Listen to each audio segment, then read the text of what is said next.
সোজা কথা, মমতা ব্যানার্জি আমাকে গ্রেপ্তার করা ছাড়া কিছুই করতে পারবে না। আর একটা করতে পারে, আমাকে কাউকে দিয়ে খুন করিয়ে দিতে পারে। অধীর চৌধুরী আসল খুনি মুর্শিদাবাদ জেলায় বসে আছে, 30টা মানুষকে খুন করেছে, 5 বারের সাংসদ হয়েছে। তো তার বিরুদ্ধে কোনো ব্যবস্থা নিতে পারে না। আপনি খুনের আশঙ্কা প্রকাশ করছেন? নিশ্চয়ই, এরা চক্রান্ত করে আমাকে খুনও করতে দিতে পারে। খুন হতেও প্রস্তুত আছি, কোনো অসুবিধা নাই।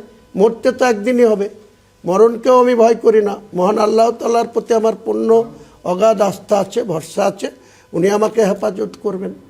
আপনি এর আগেও বলেছিলেন যে আপনার কাছে বেশ কিছু টেলিফোন আসছে এবং কিছু হুমকি টুমকিও আসছে, এরা কোন লেভেল থেকে আসছিল এগুলো? এরা তৃণমূলের কিছু ভুঁইফোড় নেতা যারা তোলাবাজি করে খায়, তারা আমাকে এটা করাচ্ছে।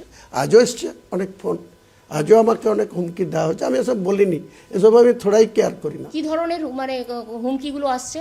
তাদের বক্তব্য হচ্ছে যে আমি বাবরি মসজিদ না করতে পারি, বাবরি মসজিদ করলে তাদেরকে নাকি ইউপিতে মারবে, তাদেরকে গুজরাটে মারবে, কেটে ফেলবে, কাজে আপনি বাবরি মসজিদ থেকে পিছিয়ে আসুন। তো তারা মারবে, কে মার খাবে, তার জন্য তো আমি আমার সিদ্ধান্ত থেকে পিছাতে পারি না। কে সিকিউরিটি বাড়াবে? সিকিউরিটি তো রাজ্য সরকার দিয়ে রেখেছে, সেই সিকিউরিটি যদি থাকে থাকবে, না থাকলে উইথড্র করলে আমি সিকিউরিটি হাইকোর্টে যাব, অ্যাপ্লিকেশন করব।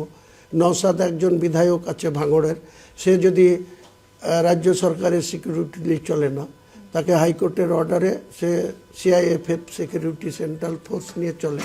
আমার যেদিন সিকিউরিটি উইথড্র হবে সেদিন আমি হাইকোর্টে যাব। অনারেবল হাইকোর্ট যদি আমাকে সিকিউরিটি দেয়, তাহলে সেই সিকিউরিটি আমি, মানে আপনার সিকিউরিটি প্রত্যাহার হতে পারে এমন আশঙ্কা করছেন? স্বাভাবিক এটা। যারা রাতের বেলায় এক কথা বলে, সকালবেলায় আর এক কথা বলে, দুপুরে 3 ঘন্টা পরে আবার অন্য কথা বলে, তাদের প্রতি কোন আস্থাটা রাখবো?